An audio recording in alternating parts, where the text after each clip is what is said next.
Welcome to Bigfoot Society. If you have Bigfoot activity to report from the same areas discussed in this episode, please reach out to me directly after this episode. And if you'd like to be on the podcast to discuss a personal Bigfoot encounter, please reach out to me directly at bigfootsociety@gmail.com. Do you wish there was more Bigfoot Society to listen to every week? Well, there is now. If you become a supporting member over at Patreon, you get a special members-only episode every single week on Wednesdays, and sometimes even more episodes. Head on over to patreon.com/the Bigfoot Society. And now let's get on with the show. All right, Bigfoot Society, I've got the privilege of talking to Mr. Thom Powell today. You may know Thom from some books that he's written. He's written a few. For example, there's The Locals and his newest book, which is Planet Strange. And we'll be talking about that later. Thom has also been involved with many different Bigfoot-related things over the years. He's written many Bigfoot books as well. But welcome to the show, Thom. How's it going tonight? Great. Thanks for having me on. Absolutely. You're one of the individuals that I've definitely wanted to talk to over the years, and listeners will know this, I think, but trying to, one of my favorite books is from back in the days, Oregon Bigfoot Highway, which you did not write, but you were involved with as being one of the members of the Clackamas Sasquatchians, which are... Joe just kind of threw that group. Yeah, Joe's been a friend of mine for, I don't know, at least a decade, maybe longer by now, but know him well. And he addresses the drainage that I live in, the Clackamas River. Oh, okay. I'm closer to the mouth of the river. I'm on the other side of Estacada, but the National Forest is upstream on the river from Estacada, Oregon. So that's sort of the point of demarcation between the upper drainage where all the National Forest land is, and then the lower part of the river, which is a mix of ownership, some state, some private, so on. That's fantastic. An individual like yourself, where you've been in this field for many different years, I do like to start off with, what was the catalyst point that got you into this Bigfoot field to begin with? Well, I read books back in the 80s. Peter Byrne and Don Hunter had a book which was pretty unspectacular, but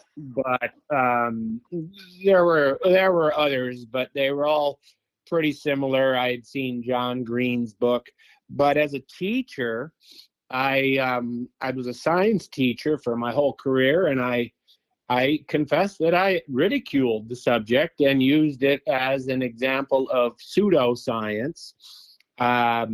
And every year I would do a throwaway lesson on the day before Christmas vacation, when curriculum wasn't a priority because the kids were pretty wound up and half the class had already left for Maui.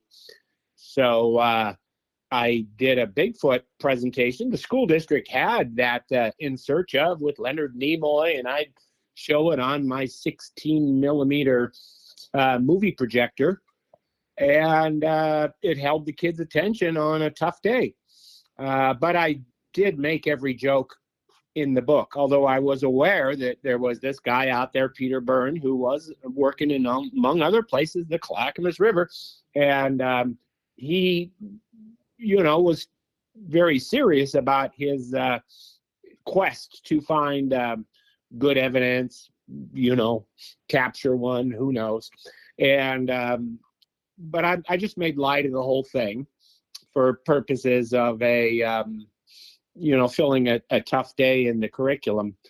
I will say, after I watched that movie countless times, In Search Of with Leonard Nimoy, and it too is not memorable. It's just a bunch of talking heads. There isn't any action. But I watched it, and I did find that, Grover Krantz's contributions were pretty compelling. so that got me curious.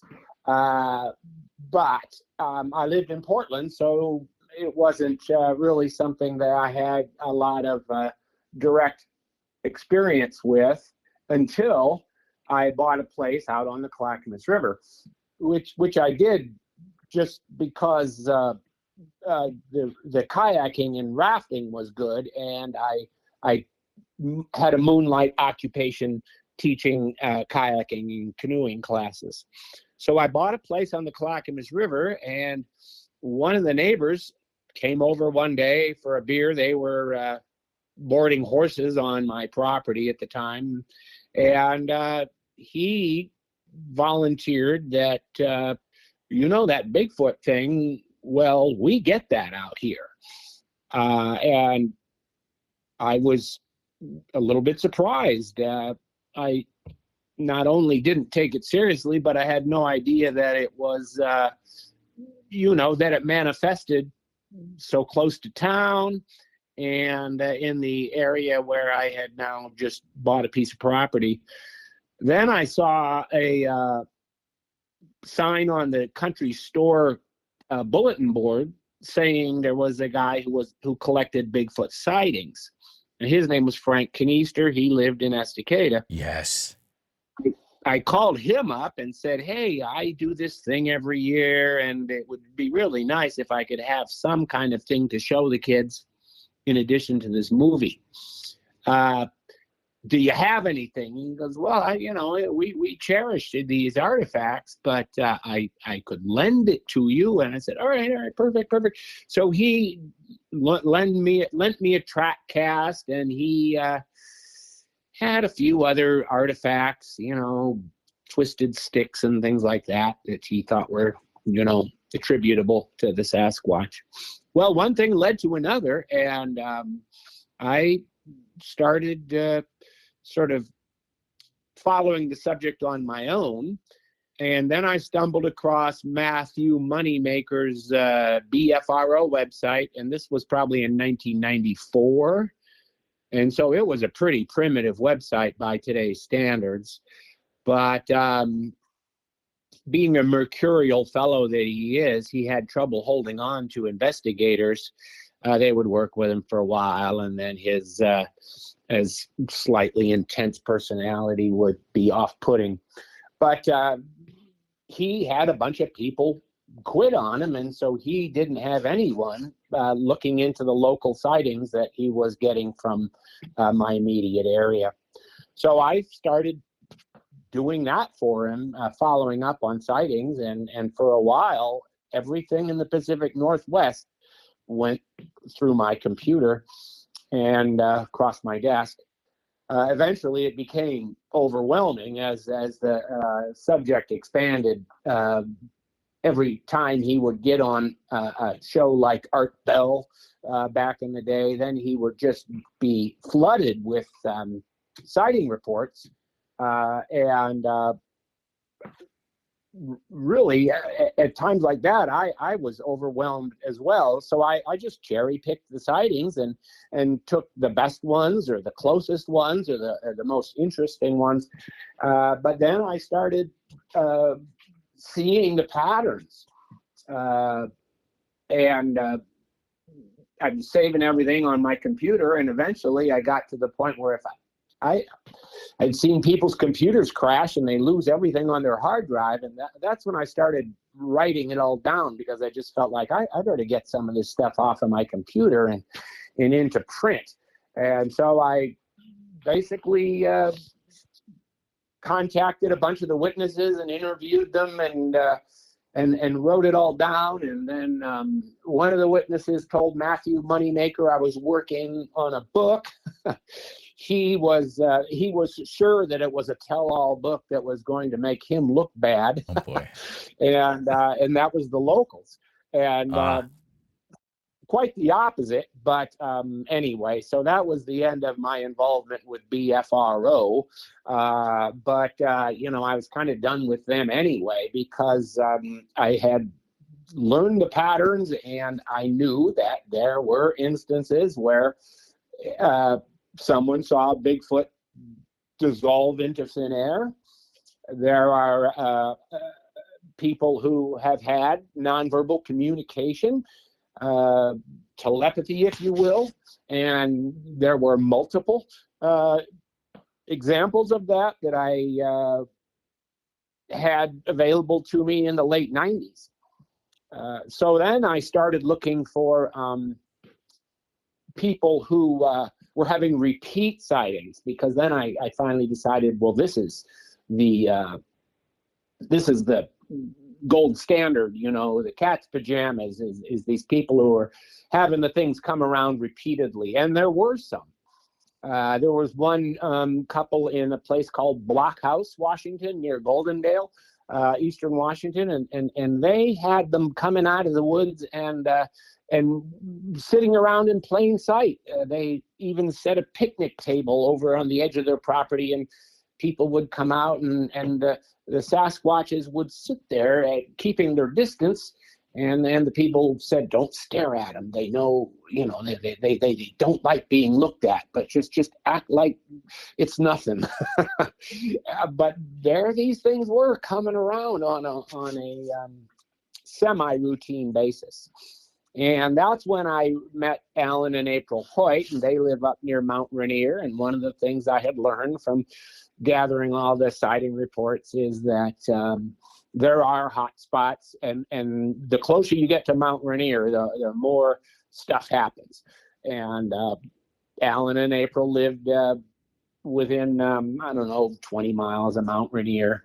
And so I started going out there and interviewing them, and they described, oh yeah, we there's 3 different generations. We call them grandpa, grandma, mom and dad, and then the youngsters. But there's 3 different generations. We see them. My daughter sees them the most. She sees them when she's on horseback quite often. Horses are pretty aware of their surroundings, and then their ears point at things that are happening in there. So, I had seen this before, but they were a really good example of this repeat encounter stuff. They kept a bunch of bunnies in hutches on their property, and they learned that the Sasquatches were able to open the hutches, and the Sasquatches would take the young rabbits, but leave the breeders alone.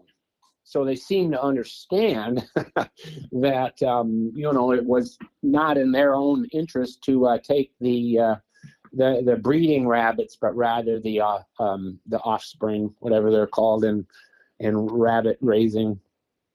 But the main thing I was, of course, interested in was a place to set up cameras. And they acquiesced, and I got my hands on some early trail cams that were crazy expensive by today's standards, $600 for these things back then. And we started putting cameras around the property. Meanwhile, I had, actually one of the most interesting things was I was aware of this situation in Oklahoma where the Sasquatches were raiding an outdoor fridge. So I happened to ask Alan and April, have you ever seen this? And they said, yes. Oh, wow. In fact, they had not put 2 and 2 together. All they knew is that every once in a while they'd come out and the fridge door was open in the morning. And Alan, the patriarch, would scold the kids for leaving the door open. And they said, we didn't do that. We wouldn't. Well, then he noticed that a side of a pig disappeared from the freezer. There were ice cream bars in there that were untouched, but the side of a pig disappeared. And they have a pig roast every year, Polynesian thing. They bury it in the coals and everything. Well, their pig vanished, and ice cream bars were untouched. So that sort of ruled out neighborhood kids. And I had seen enough in other places that I was like, no, they do that. And so we, of course, put a camera on the fridge and made sure the fridge was stocked with things. Nothing happened. and the activity shifted to another part of the property. So we moved the cameras over there. Well, then the fridge got hit again when the camera wasn't on it. So little by little, it started to appear that they understood what we were doing, and they were averse to the cameras. Every time we would put the cameras in the location where the activity was, the activity would stop. Took me a while to put two and two together, and I eventually came to that conclusion, but my colleagues in BFRO were still pretty skeptical. In those days, no one was assigning the Sasquatches with the degree of intelligence that enabled them to understand and avoid cameras. Well, now we laugh at that. I mean, when people say I don't enjoy it, I just want them to go away, what should I do? I tell them, put out a camera. That'll stop it for sure. And it really does. And over again, we put cameras in the woods and had them either dismantled, powered down, pulled off the tree and left face down in the ground. Just a whole bunch of things like that all point to the same thing. They understand and are averse to this idea of cameras. And so that was one of the chapters in the Locals that was sort of groundbreaking, at least in the time, early 2000s. And then the whole idea of habituation, that there are people who have the Sasquatches, come around on some sort of semi-routine basis. Right. That was new at the time, isn't anymore. I want to jump in and make a connection for some listeners that might not get something that was said a few minutes ago. The Locals is probably I would consider it the best source of knowledge about what is considered by the community right now the siege at Honobia in Oklahoma. That's where I first learned about the outdoor freezers. Right, exactly. Yeah. So were you involved with interviewing anyone involved with that? Was the guy? Yeah, I got to take that. Was the patriarch yeah.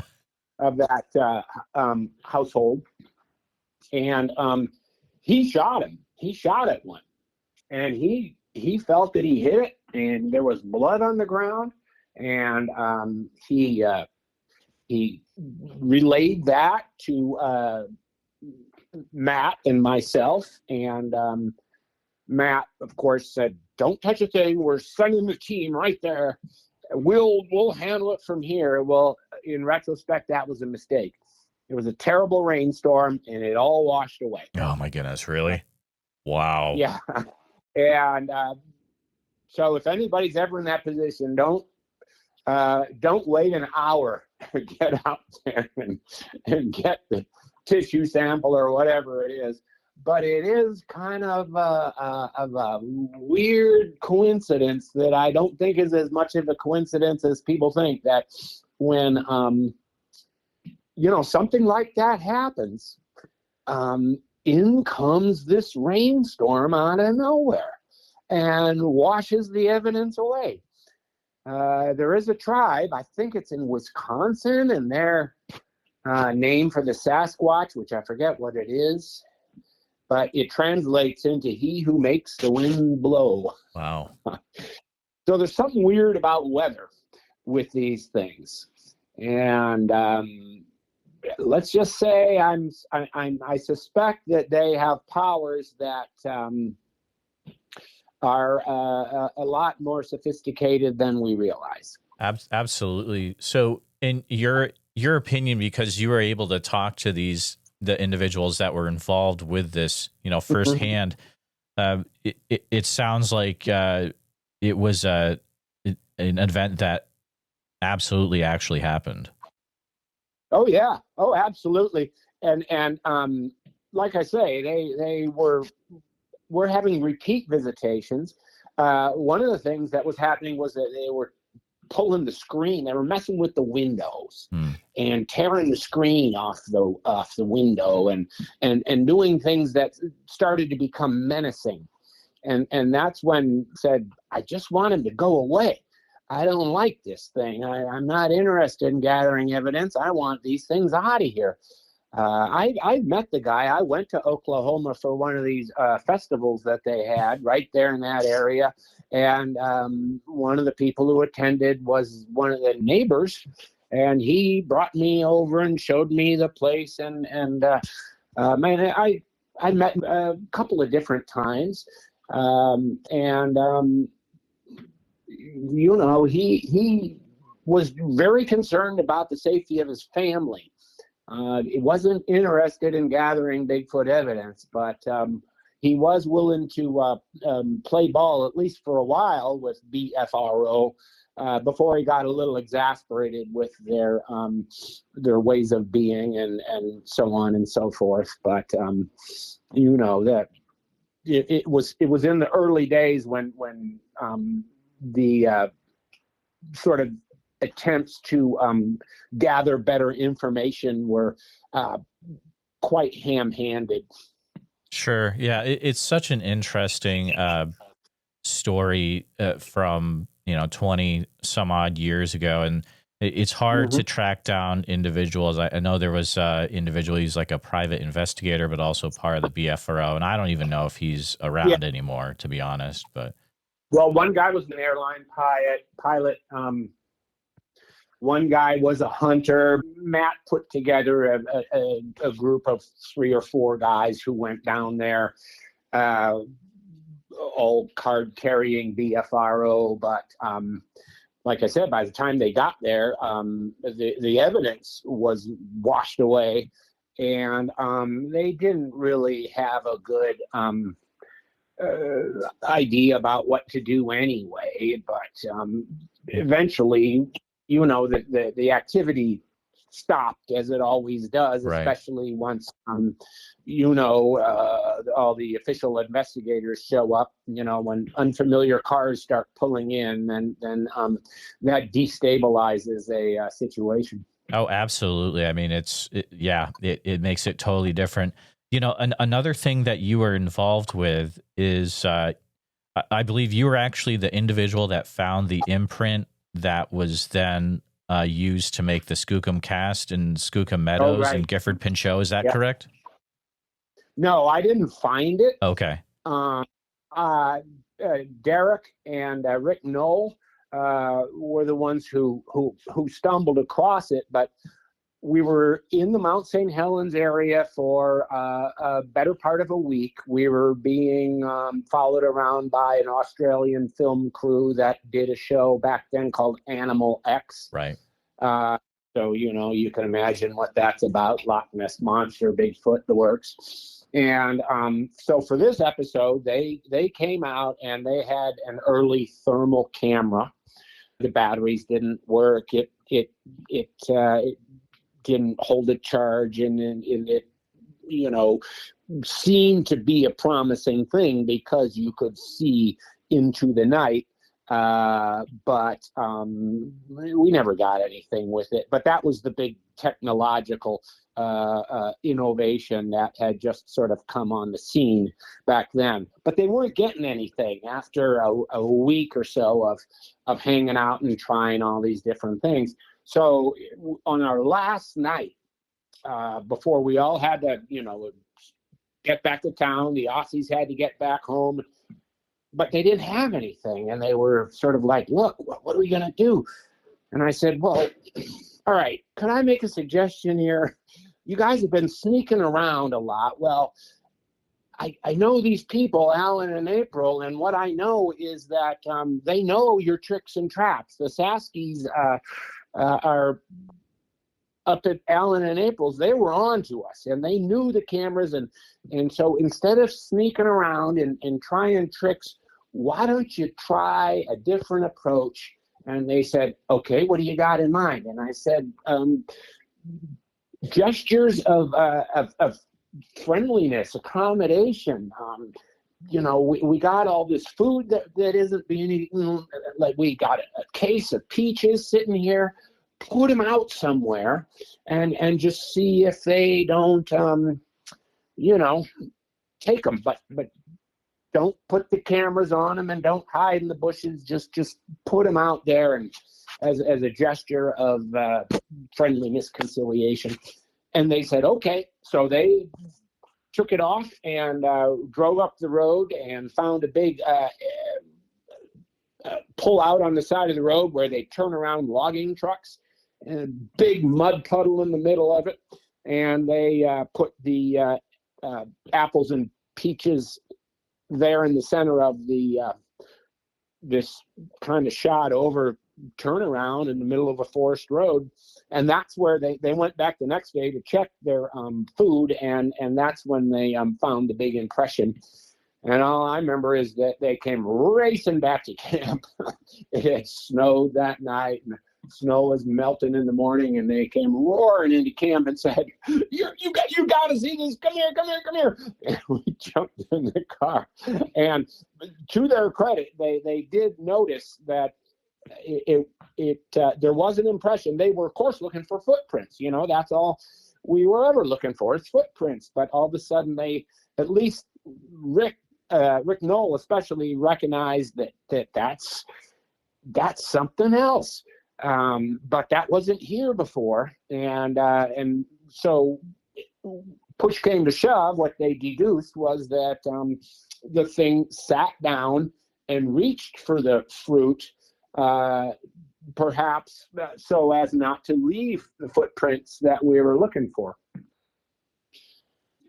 That's extremely interesting, because there would be, logically, there'd be no Skookum Cast if you hadn't had made that suggestion, which is pretty cool. Correct. Yeah. Wow. That's incredible. It really, it makes you think, you start thinking outside the box. They listen, because, they all had their ideas on what needed. The funny thing was, there was actually a degree of fear. Derek showed up with a landscaping trailer that he slept in, had no windows, and had one door, and he would lock it from the inside.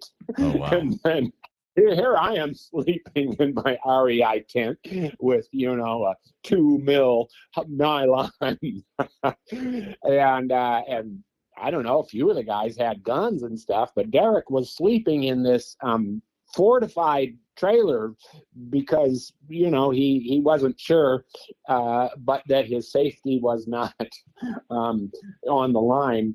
And so that was, it was kind of humorous how different the approaches were back then, and how unsure people were about putting themselves out there. But they did listen when I said, quit the tricks and traps. It didn't work up there at Mount Rainier, and once we started being accommodating, they started cooperating at least a little. But they wouldn't appear on camera. But then I finally found a workaround on that, and that is I met this psychic dude through Ray Crow and the Western Bigfoot Society, and he felt like he had communication. His name was Steve Fredericks, and I said, Steve, all right, well, we got this area and we got these cameras and we've been putting them out for 2 years. So let's try something. Will you please use your juju to ask for permission? And that kind of worked. He said, well, he called me back after he felt like he had the contact, and he said, they were very impressed that you asked. And but he also he said there's a thing, and that is we have a rule against being seen, and we also have a rule against being photographed. This is what he was claiming he received by way of a telepathic response. And but then within 2 days, Alan calls me up and said, we got something on the camera for the first time. And it was a shadow, but it was a shadow that looked for all the world like the upper torso of a primate, something upright. And it was the first and best thing we ever got on the cameras. And it was within 2 days of Steve asking. Now, I did not tell Alan in April that I was doing this, trying to do a single blind psychological, you can't let each side of the experiment know what the other, I think they call it single blind in psychology studies. Double blind was when the researcher doesn't even know themselves which treatment is being administered to. Well, anyway, after we got a camera image, but not a very good one, I didn't tell Steve that we got anything. I didn't want to, sort of lead him on or anything. But I said, Steve, I want you to ask for a bone. Forget the camera. It's not a thing. I want to, and okay, they're not going to like that, but okay. And so then he called me back. He said, I did what you said. 2 days later, Alan calls me up, New Year's Day of, I think it was 2001, and said, we just found a bone at the base of the camera tree. Said, I'll be right up. And so I drove 100 miles up there, and he handed me the bone, and it was about the size and shape of a coffee saucer. But it was real thick. And it ended up, after checking around a whole bunch, I finally found a guy who raised emus, and he was able to positively identify it as the breastbone of an emu. And so I asked Alan, do you know anybody who raises these things? Because, people raise them domestically for, I guess, meat. And he said, yeah, my dad raises emus. Where's your dad live? 5 miles away. Well, do you have any explanation for how an emu bone got from even 5 miles away to your house? No, I really don't. And of course, in retrospect, it's, in my view, indicative of a sense of humor. What I was asking for was, of course, a little bit audacious. Would you dig up one of your relatives so that you could provide a bone to some person who wanted proof of, I don't know what? But when I finally told Steve Fredericks what happened, he hit himself on the forehead with his palm and he said, I never specified one of your bones. Well, I was just going to say, yeah. Would you give us a bone? Right. That's all he asked for, and they complied, quite literally. What's amazing is the timing, is that it all happened within a very small period of time, and that the people who found the bone did not know that I was doing this, and Steve Fredericks had never visited the site, didn't know where it was, so he could not be accused of seeding or salting, whatever the word is, for leaving imitation evidence for serious-minded researchers to stumble upon. Thom, when I talk to individuals, and I've talked to individuals for a few years in this field, I find that sometimes there's a time where it changes from they're investigating things, but then they really it becomes super personal for them.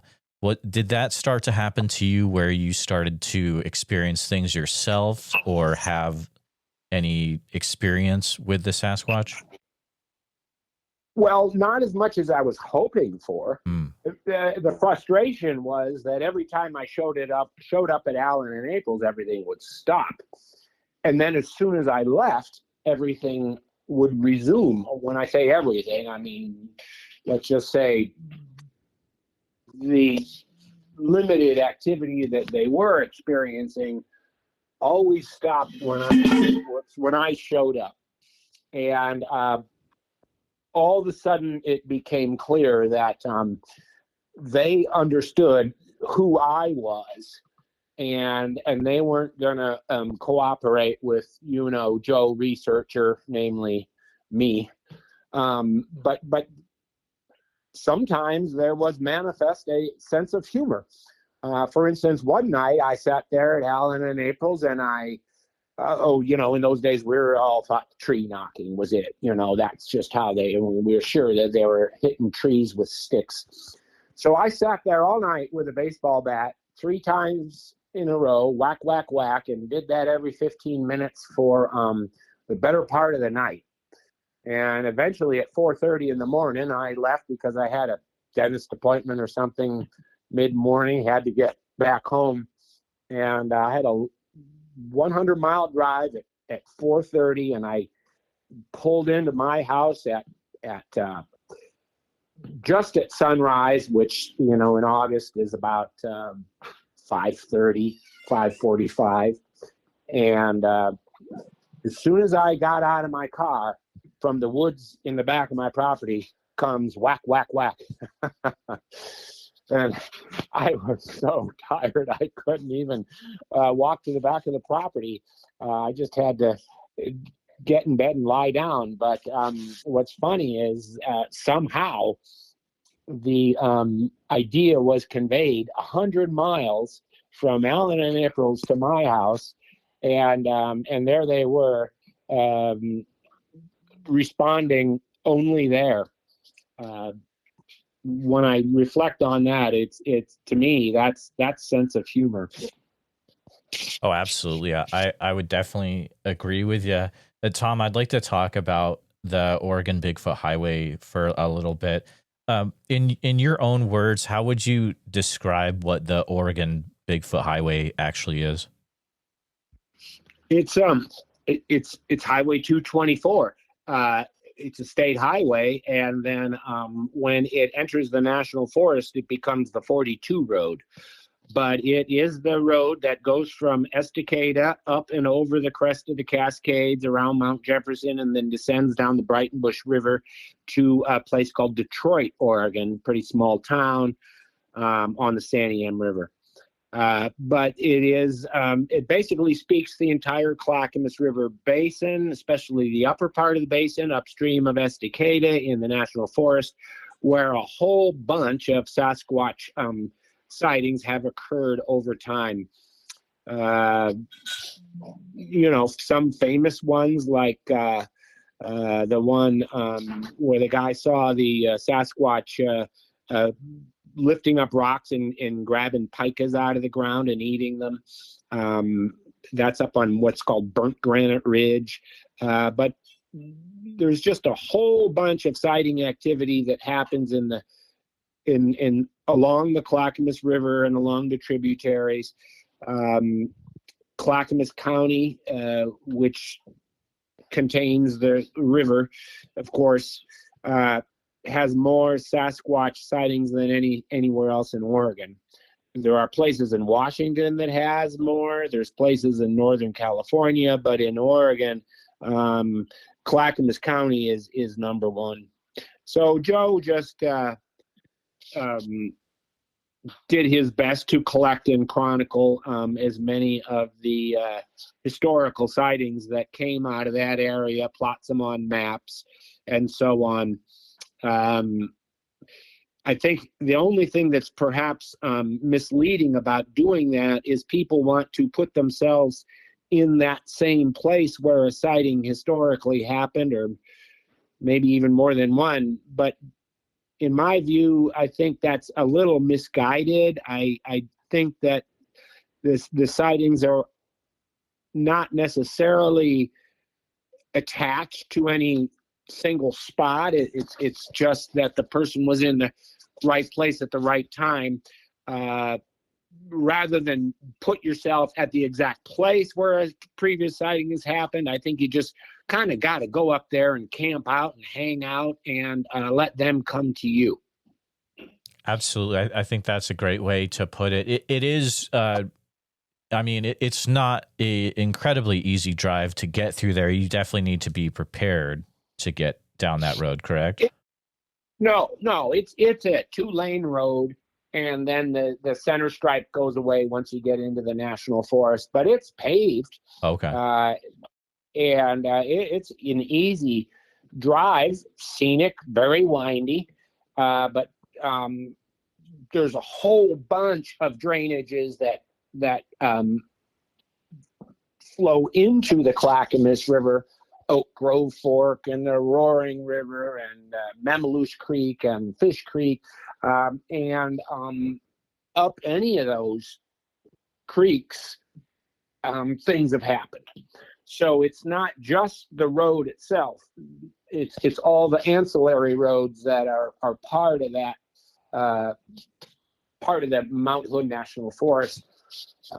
But they all have stuff going on. The side roads start to get a little beat up and primitive, and they're mostly logging roads.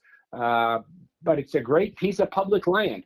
And you can just drive on up there and set up camp, but it is not overly difficult to get in there. But there are places that are designated wilderness, like the Roaring River, and if one wants to get into there, that is actually trailless.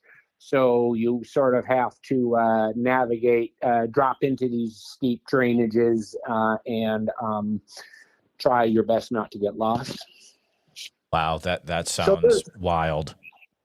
Yeah, there's easy spots, and a lot of the sightings were right along the main highway, right by a bridge, or just a cop was driving down the highway, and here was this creature standing there swaying back and forth at 5 a.m, that kind of thing.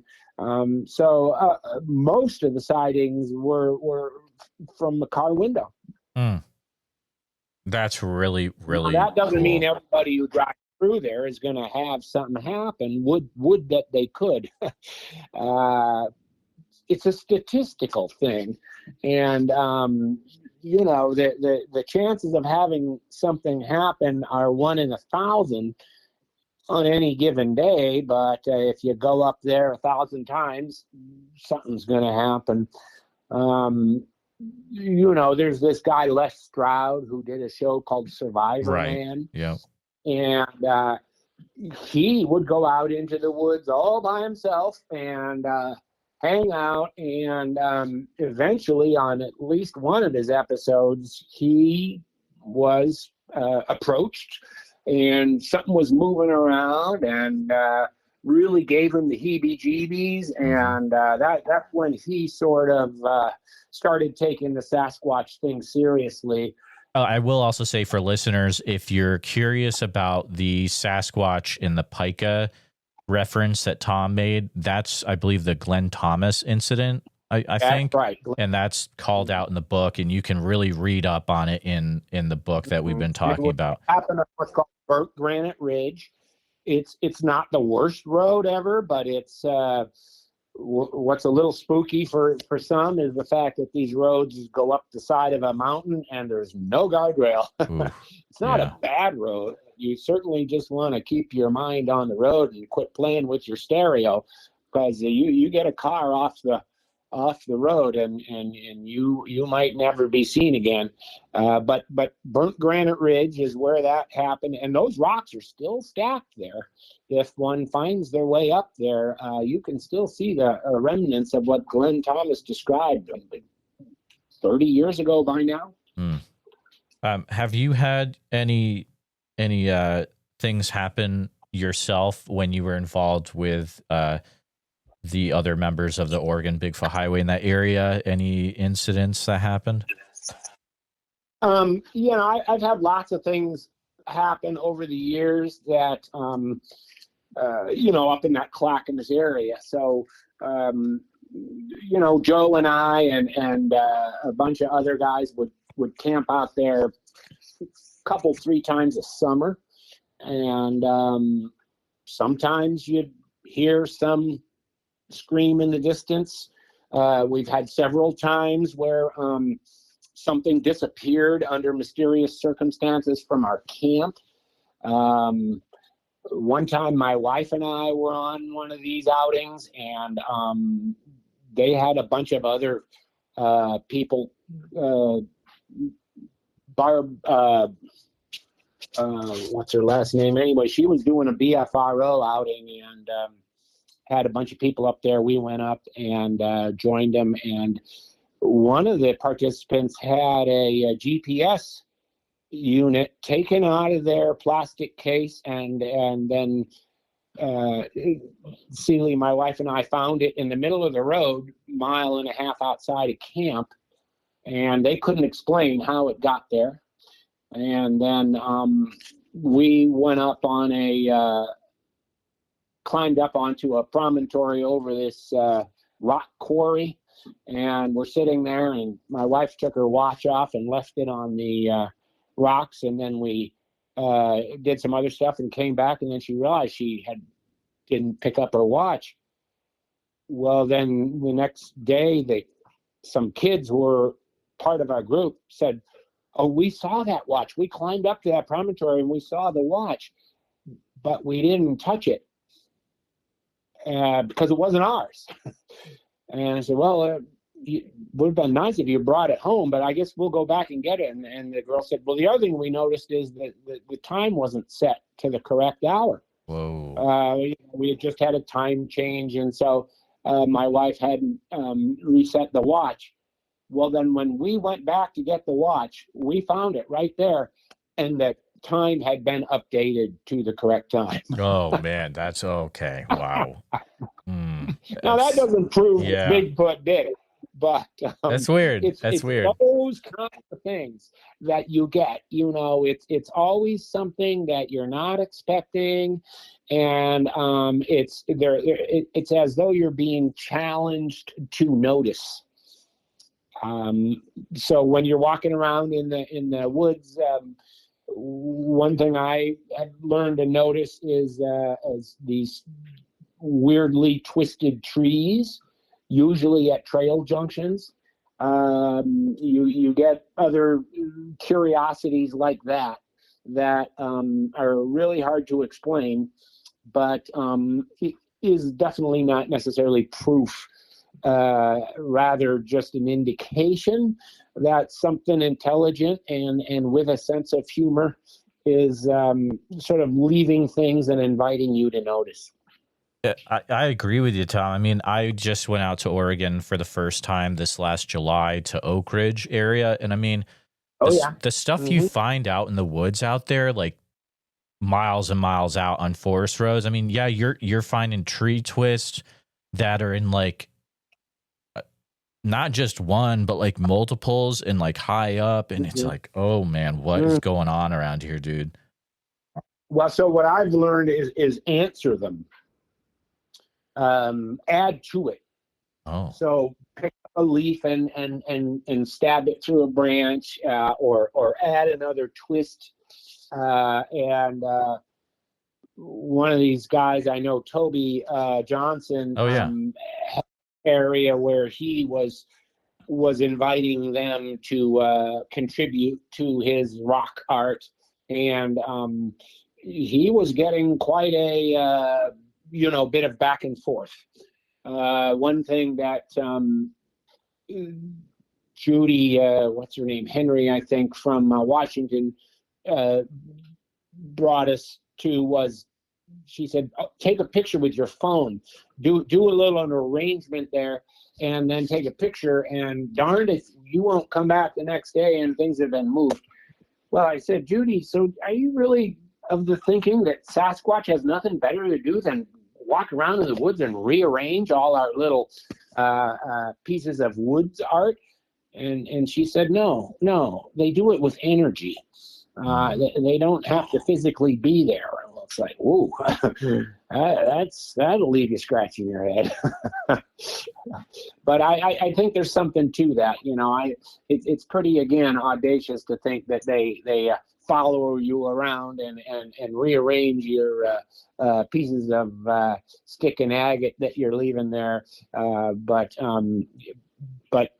however it's done, you do get these acknowledgments, which is fun. But it's again not really the kind of proof that people would like. You're not going to be able to take that to Jeff Meldrum and say, "Hey, I got proof. They moved my rocks." Exactly, but then it's like at the end of the day, like what is really more important, that we can take it to an individual like that and be like, okay, here's a footprint, or you can experience something yourself, and is that enough? Well, maybe, yeah. it depends on the individual, but you better believe that there are people, and I was one of those people who was really, I just felt like, you know, if I work this thing long enough, it's got to work. You know, if I put enough cameras at Alan and April's place, it's going to work. Well, it won't. But what you might get is something that is sort of personally meaningful to you, but they very much seem to understand exactly what we're looking for, and they're not going to give it to us. You've spent so many years in this. Have you come up with any ideas of what the Sasquatch might actually be based on, things you've looked into and experienced? Yeah, and that's what Planet Strange gets at. Absolutely. Is that the question that I finally came to and attempted to address is, where do they go when they want safe haven? I don't think they're just kind of roaming around in the wilderness, and these TP-shaped stick structures that we find in the woods are indicative of something, but there are in no way shelter. But they must have safe haven, and they must have this place where they go when they want to be left alone, and who knows, rear their Sasquatch family or whatever. And my Native American sources said they come from underground. They emanate from within the earth. So that's really what Planet Strange attempts to address is what is the evidence and the indications of this subterranean realm. And I do believe that it is the place where the Sasquatch and the extraterrestrial phenomena intersect. And they do intersect. They do know each other. I believe the Sasquatch are essentially doing the heavy lifting, and they are the observers and guardians of what happens here on Earth, but they answer to a higher power, which may come and go from the planet. And I think they do.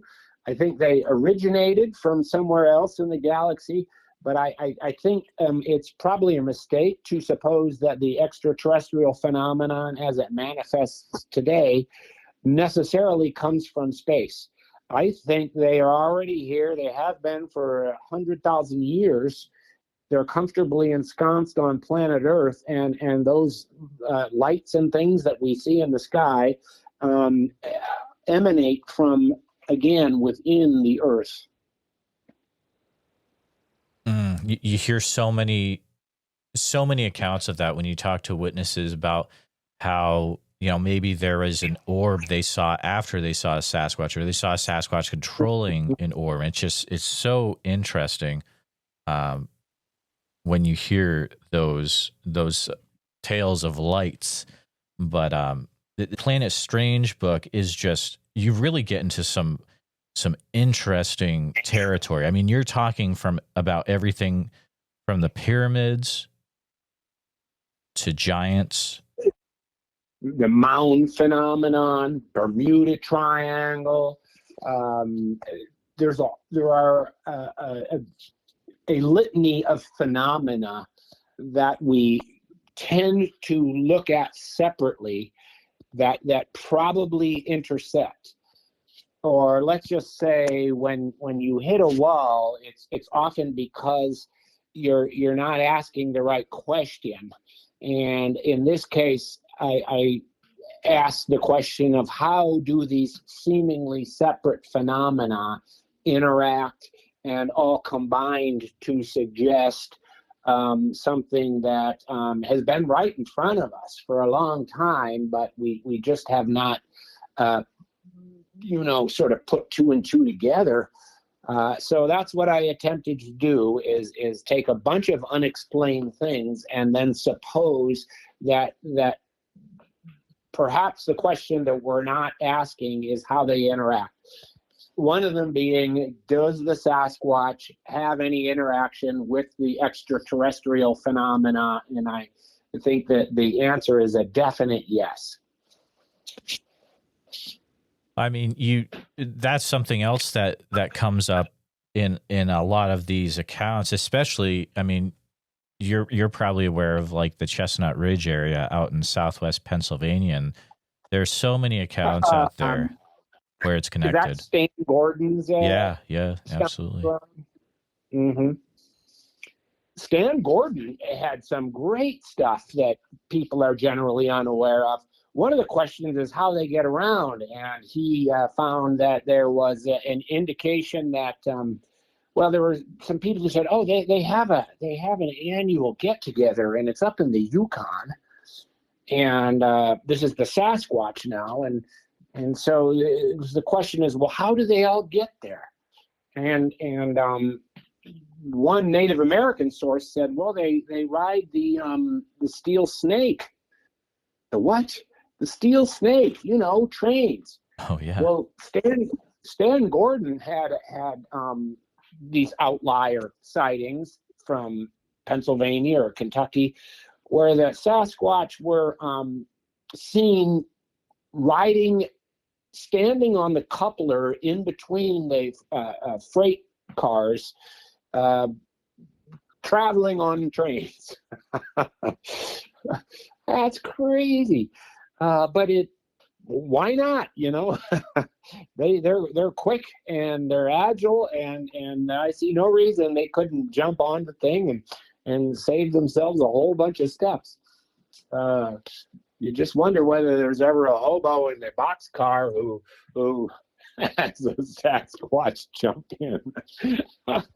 Yeah, exactly. It makes you wonder, like, I almost want to do a search to see if there's sighting accounts that have been taken from, hobos that did see a Bigfoot, like when they were on a car. That would be pretty cool. I think one of the things that I unearthed over the years is that sometimes the most unassuming member of civilization or society is the one who has the most vivid story, almost as though the entities understand that this person has no credibility, and therefore we could do the foxtrot in front of them, and it's just not going to get any traction. That is extremely interesting. Is there a particular example where you saw that happen? It doesn't come to mind, but I think there's a few different times when somebody had a very vivid encounter who was also either underage or no other corroborating witness, not a person of any great credibility. So that, historically BFRO has always tried to find the sightings that can be assigned to a person of credibility. And so engineers, train operators see things a lot, but don't always talk about them. But if you can find a priest or a airline pilot, or I don't know, just somebody of elevated credibility, that strengthens their sighting. But it does seem that the Alan and April, for instance, really unassuming, salt of the earth folk, few semi-operational cars lying around, their son living on the property in a trailer, just real salt of the earth types are over and over again the ones who seem to have the repeat sightings. West Virginia, Oklahoma, it's almost like they're chosen on account of their lack of credibility in a wider audience. That's really interesting. It reminds me of those, I just watched again. Have a few favorite documentaries, but like In Search of Bigfoot by Robert W. Morgan. It's an old one, filmed up in the Cougar, Washington area, but it's like they're just talking to loggers that had sightings and that kind of stuff. That's what I love, just hearing stories and accounts from, as you said, like salt of the earth people, just normal everyday people. That's what I love. But they're not taken very seriously because of their country accent and one strap broken on their coveralls. But if you can get past all that, you I think can learn some things by absolutely. giving these people a listen. You can learn You can go so into much. store and talk to loggers over a beer, and they all have a story, but they all understand that no one wants to hear it, and they don't have any particular credibility. But if you give them a chance, they'll sort of open your eyes. I think that's a great way to put it, Tom, is, there's so many people out there that definitely do have something they want to share, but it's just giving them the chance to share what they've experienced. And Tom, it's been just a fun time chatting with you. You remind me of an individual I used to talk to a lot. His name is Henry Franzoni, and we both know Henry. Very similar. I mean, rest in peace, Henry, a great guy. But you are both very similar. It's just a fun time chatting with you. Before we end our talk today, is there anything else that you were wanting to share, or is there a way that people can reach out to you, or you kind of a little bit, you write your books and then maybe in the shadows a little bit? Well, I got an email and I don't check it all that often, but it's thom.powell at Yahoo. So if someone really needed to talk to me, I guess I would encourage them to email. It might take me a few weeks to get back to them, but I don't, see myself as the arbiter of any, particular wisdom. All I got is a bunch of statistical patterns and some sort of far out there ideas that seem to have fallen out of my looking for patterns to the sightings. So I would say, anybody can get to the point of leading the sort of the knowledge, starting by just reading books. And I think sometimes, it's fine to watch stuff on the internet, but it's one of those subjects that you just sort of have to get into book length sets of material in order to really start to put things together. And, I guess more and more I'm seeing that people rely on electronic sources of information, and the books get pushed aside. But I'm not just hawking my own books, but just reading the literature that's out there. There's so much of it. There's like this guy, Chris Noel, up in Vermont. Sure. And he's really come into some really interesting things. And his analysis of the data suggests that they show indications of being a savant, extremely aware of details, and they can walk into a woods and notice the one thing that has been moved since the last time that they were there. So his work is really interesting. I'm trying to think of who else. Well, you got Joe's one, the Bigfoot Highway. He doesn't really speculate. He just reports, and that's kind of the way John Green and all these guys did for all this time. But I think more and more I'm sort of the feeling that, at least with my own books, that you can't just report. You have to speculate, because that's sort of how we advance the knowledge.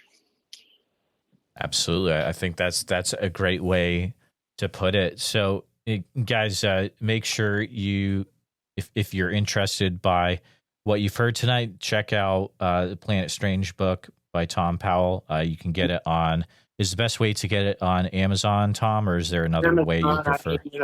None of us want to give Jeff Bezos any more money, but hey, right. He does a good job.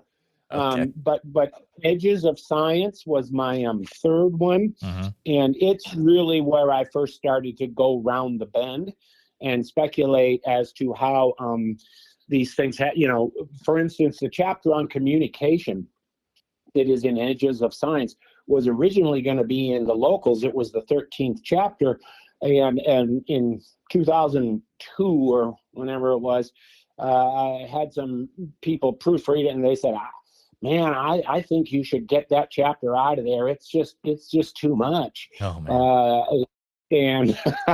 And one of my proofreaders said, why don't you have that be the first chapter of your next book? Because you're going way out on a limb with this idea that you can communicate with these creatures. And so I took their advice, and obviously in retrospect, it was maybe a little bit, but it did end up being the beginning of then what ended up being the next book, which was Edges of Science. But the one that's lost in there is the novel, and that's called Shady Neighbors. And it doesn't necessarily advance the knowledge, but it's a cute story that is, I wrote as a sort of a family-friendly but still edgy kind of Sasquatch treatment. And I was working at the middle school, of course, at the time, and so I wanted to write something that a teenage audience could read and get something out of. Very cool. So it sounds like something for everyone to check out from the books that you've written so far, Tom. But yeah, we'll definitely be keeping an eye on. It sounds like you'll be in some things in the future, which will be fun to see. Next appearance is this event they do in Hocking Hills, Ohio. Oh, cool! You're going out for that, yeah. Yeah, and that's in August. I don't do the appearances as much as I used to, but that's just because I got exhausted, and it's my wife keeps me busy. Yeah. Yes, my wife keeps me busy remodeling. There you go. I get it. Yeah. But Tom, thank you for spending some time tonight talking about your past work and experiences, and also about your books. And it's been a fun time chatting. Thank you so much. You're so welcome. Just want to take a few minutes to say thank you to you, all my listeners, for listening to the podcast. Please take a minute to help out the show by subscribing on YouTube, making sure you hit the bell so you don't miss any notifications, and share the episode on YouTube with a friend. Also, if you're listening to us on a podcast, thank you so much. Make sure that you're subscribed, share the show with a friend. Really, it's all about sharing the show wherever you can. If you've had a Bigfoot encounter related to the following or know someone who has, please reach out to me at bigfootsociety@gmail.com or pass on my email. Here's a list. The Subtle Lake area of Oregon, Rainbow, Oregon, McKinsey Bridge area, Sweet Home, pretty much that entire area, the north part, if you get what I mean. I'll see you back next time, listeners. Sasquatch Summerfest this year, July 11th through the 12th. It's going to be fantastic. July 11th through 12th in Green Waters Park in Oak Ridge, Oregon. And listeners, if you're going to go, you can get a 2-day ticket for the cost of one if you use the code BFS,